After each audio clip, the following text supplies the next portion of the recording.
प्रहलाद से पूछा कि बताओ बेटा, तुमने गुरुकुल में क्या शिक्षा ली है? तो उसने कहा, मैंने भगवान विष्णु की साधना की है और मैंने विष्णु मंत्र लिया है ना, वैष्णव मंत्र लिया है। तो उनके पापा बहुत गुस्सा हुए। पापा ने कहा कि मूर्ख, तू ये सीख के आया है? तुझे पता है केवल इस दुनिया में भगवान कौन है? वो मैं हूं, मेरी पूजा ही दुनिया करती है, कि कोई विष्णु विष्णु नहीं है। किसने कहा? पिता ने। पिता का नाम क्या था?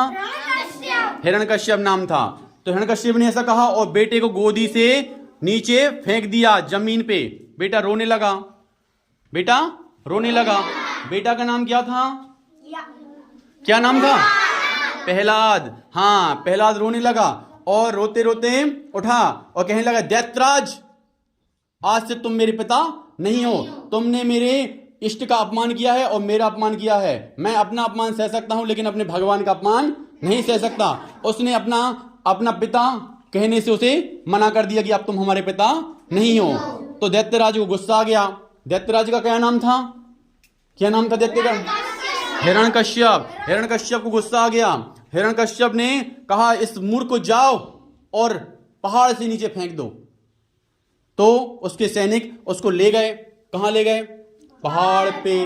पहाड़ से नीचे फेंक दिया। कहां फेंक दिया? नदी में फेंक दिया। ऊपर से, भयंकर ऊपर से फेंका। तो नीचे नदी में जैसे वो नीचे पहुंचा वो बच्चा प्रहलाद, तो भगवान नीचे नदी में बैठे थे शेषनाग, और उनने उस बच्चे को अपनी गोद में ले लिया और उसको ऊपर लेके आ गए और बच्चा घर आ गया।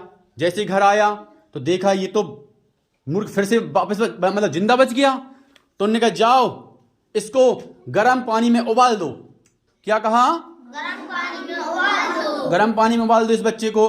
तो उसने भगवान का नाम लिया, विष्णु विष्णु विष्णु, भगवान का नाम मंत्र जप किया उसने और पानी में बैठ गया। तो जो गर्म पानी था ना वो भी ठंडा हो गया। कैसा हो गया? ठंडा हो गया। अब फिर उनके पापा को फिर गुस्सा आ गया। उसने कहा, जाओ इस मूर्ख को कांटों में फेंक दो, इसे नाना प्रकार की यातनाएं दो, इसे इतना मारो कि मारते मारते मर जाए। कांटों में फेंका गया, बहुत मारा गया, लेकिन उससे भी उसका कुछ नहीं हुआ। अंत में हिरण्यकश्यप की बहन आई जिसका नाम था होलिका। क्या नाम था? होलिका आई।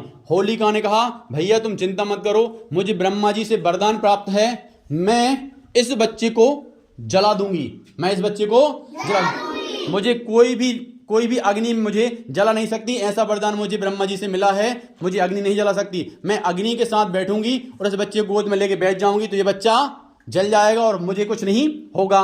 तुम बिल्कुल चिंता ना करो भैया, मैं इसका अंत कर ही दूंगी। तो होलिका, इसी मार्च की बात है, ठीक है?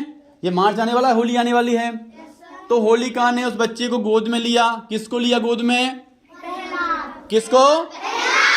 प्रहलाद को गोद में लिया और बस सबसे कह दिया सैनिकों से, जाओ सैनिकों, ये लकड़ी है जिसपे होलिका बैठी है, होलिका की गोद में प्रहलाद बैठा है, लकड़ी में आग लगा दो। लकड़ी अपने मकान से भी ऊंची, इतनी लकड़ियां गनी थी। और भैया आग लगा दी सैनिकों ने। काय में लगा दी आग? लकड़ी में। जैसे ही लकड़ी में आग लगी तो भैया पूरी लकड़ियां जलने लगी। और लकड़ियां जलने लगी तो उस बच्चे ने, छोटा सा 5 साल का बच्चा था, उसने कहा, हे भगवान, आप मेरे आराध्य देव हो, आप मेरी रक्षा करो। तो बस उसने भगवान का जैसे ही नाम लिया तो बस उस बच्चे का कुछ नहीं हुआ। भगवान ने उसकी रक्षा करना चालू कर दिया और वो जो होलिका थी, जो गोद में ली हुई बैठी थी, वो जलने लगी और जलते जलते वो चिल्लाने लगी, मुझे बचाओ बचाओ बचाओ।